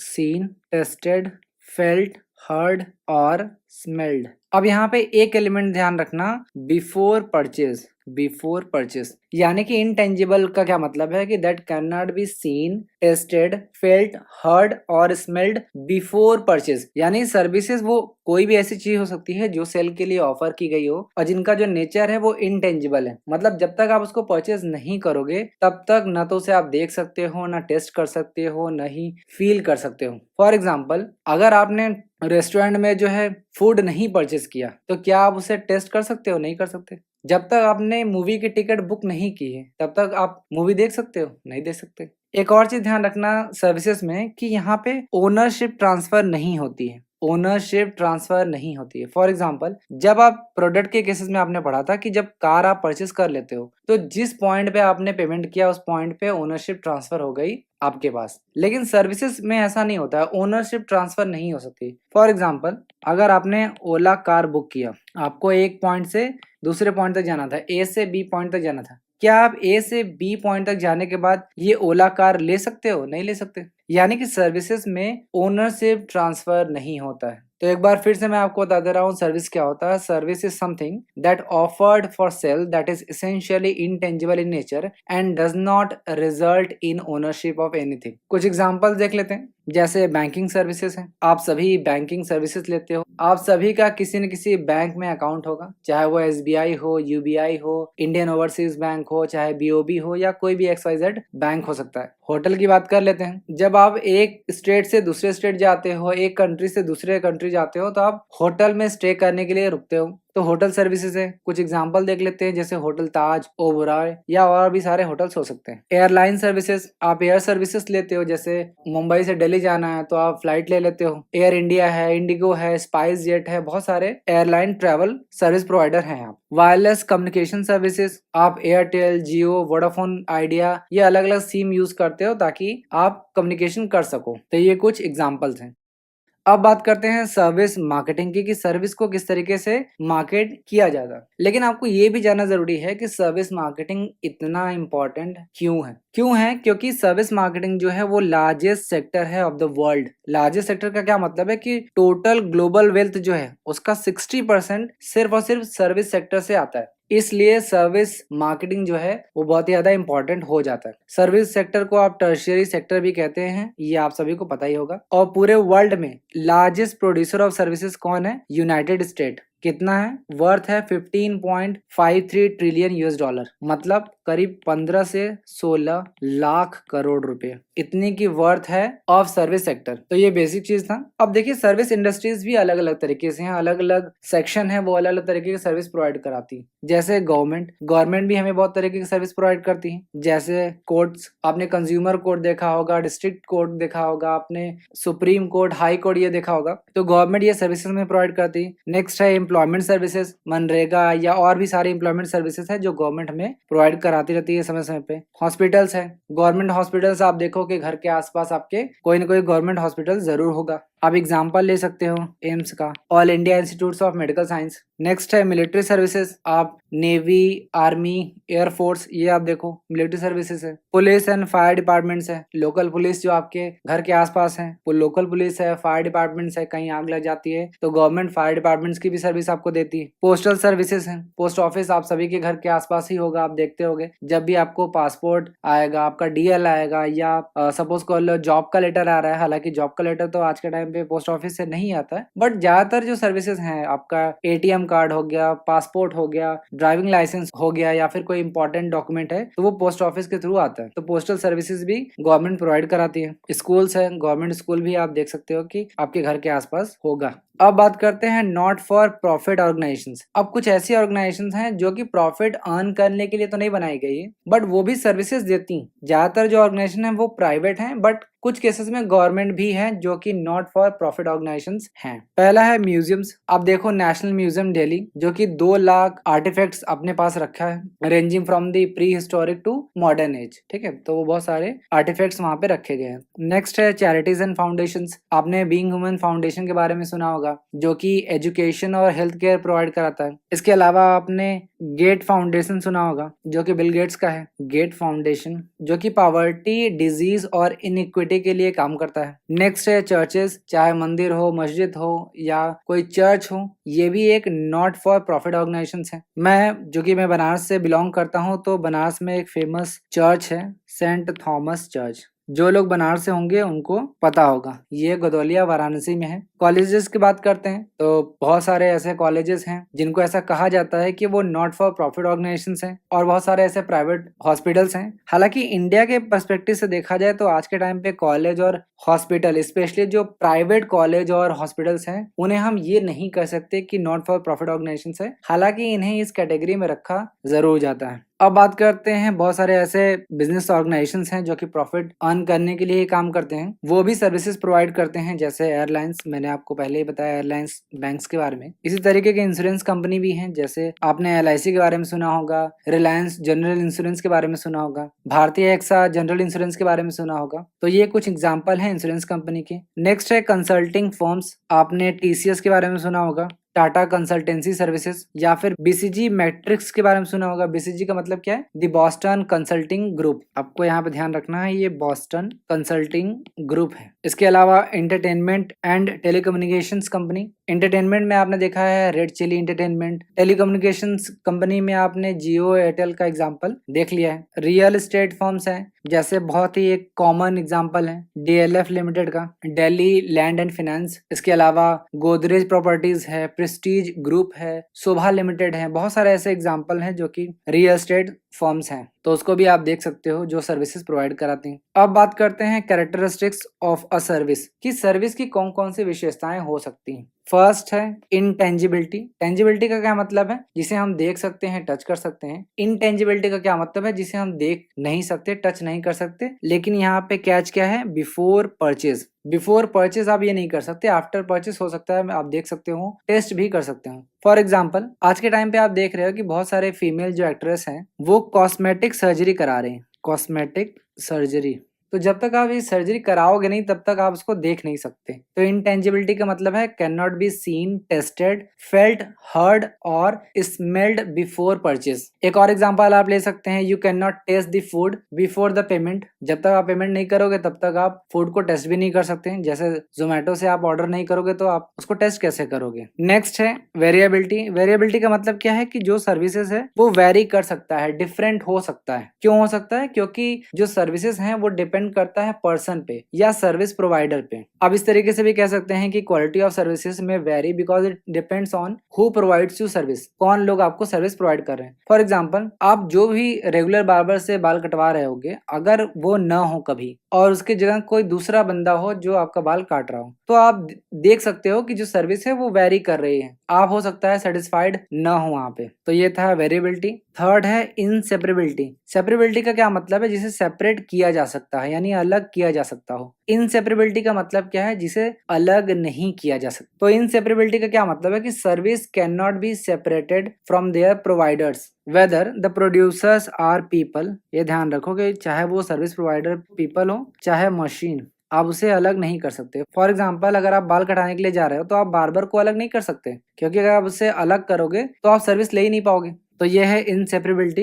लास्ट है पेरिशेबिलिटी। पेरिशेबिलिटी का क्या मतलब है कि जो जल्द ही खत्म हो जाता हो। अब सर्विस की एक कैरेक्टरिस्टिक्स ये है कि आप सर्विस को एक पॉइंट ऑफ टाइम के लिए ही लेते हो। पॉइंट ऑफ टाइम का क्या मतलब है कि फॉर एग्जांपल, अगर आपने मूवी टिकट बुक किया है 9:30 PM का, आज के तारीख में आपने रात का 9:30 का मूवी टिकट बुक कर लिया है, तो क्या आप इसे नेक्स्ट डे जाके देख सकते हैं? नहीं देख सकते। फॉर एग्जाम्पल, आपने 8 सितंबर के लिए टिकट बुक की, आपने फ्लाइट की टिकट बुक की फ्रॉम वाराणसी टू दिल्ली, तो क्या आप 9 तारीख को जा सकते हैं? नहीं जा सकते, क्योंकि आपको जो सर्विस दी गई है वो एक पर्टिकुलर पॉइंट ऑफ टाइम के लिए है। अगर आप उस टाइम को एग्जिट कर देते हैं तो आप उसको कंज्यूम नहीं कर सकते। कई बार आपने देखा होगा कि जो डॉक्टर हैं अपॉइंटमेंट का चार्ज लेते हैं। सपोज कर लो कि आज तारीख है 30 दिसंबर 2022। सपोज कर लो कि आज 30 दिसंबर 2022 है और आज के डेट में मैंने डॉक्टर से अपॉइंटमेंट लिया। अगर मैं आज नहीं जाता हूं तो क्या ये मेरा अपॉइंटमेंट जो फीस है वो मुझे वापस मिलेगा? नहीं मिलेगा। क्यों नहीं मिलेगा? क्योंकि आपकी जो सर्विस है वो पेरिश हो चुकी है, वो डिस्ट्रॉय हो चुकी है। आपको एक पर्टिकुलर टाइम के लिए ही बुलाया गया था। अगर आप उस पर्टिकुलर टाइम पे नहीं पहुंचोगे तो वो आपसे चार्ज कर लेंगे। तो ये 4 इंपॉर्टेंट कैरेक्टरिस्टिक्स है। कई बार एग्जाम में क्वेश्चन पूछा गया है, इसको ध्यान से पढ़ लेना। तो आपने सर्विस से रिलेटेड सारी चीज़ें समझ ली हैं। अब सारे ऑप्शंस को एक बार इवैल्यूएट कर लेते हैं। देखिए, पेरिशेबिलिटी कैरेक्टरिस्टिक्स है, वेरिएबिलिटी है, इनसेपरेबिलिटी भी है, टेंजिबिलिटी नहीं है। टेंजिबिलिटी के बजाय इनटेंजिबिलिटी होता है। तो पूछा है what is not a distinctive characteristics of services, तो टेंजिबिलिटी ये कैरेक्टरिस्टिक्स नहीं। तो 8th का करेक्ट आंसर हो जाएगा 1। आप हमारे लेक्चर का पीडीएफ भी डाउनलोड कर सकते हैं। आपको सिर्फ टेलीग्राम ज्वाइन करना है। टेलीग्राम का लिंक आपको डिस्क्रिप्शन में मिल जाएगा, या फिर आप इस दिए गए क्यूआर कोड को स्कैन करके भी हमें ज्वाइन कर सकते हैं और फ्री पीडीएफ डाउनलोड कर सकते हैं। तो ये था मार्केटिंग मैनेजमेंट से रिलेटेड कुछ इंपॉर्टेंट पीवाईक्यूज। उम्मीद है आपको सारी चीज़ें समझ में आई होंगी। अगर आपके कोई डाउट या सजेशन है तो आप कमेंट बॉक्स में हमें बता सकते हैं। तब तक के लिए थैंक यू।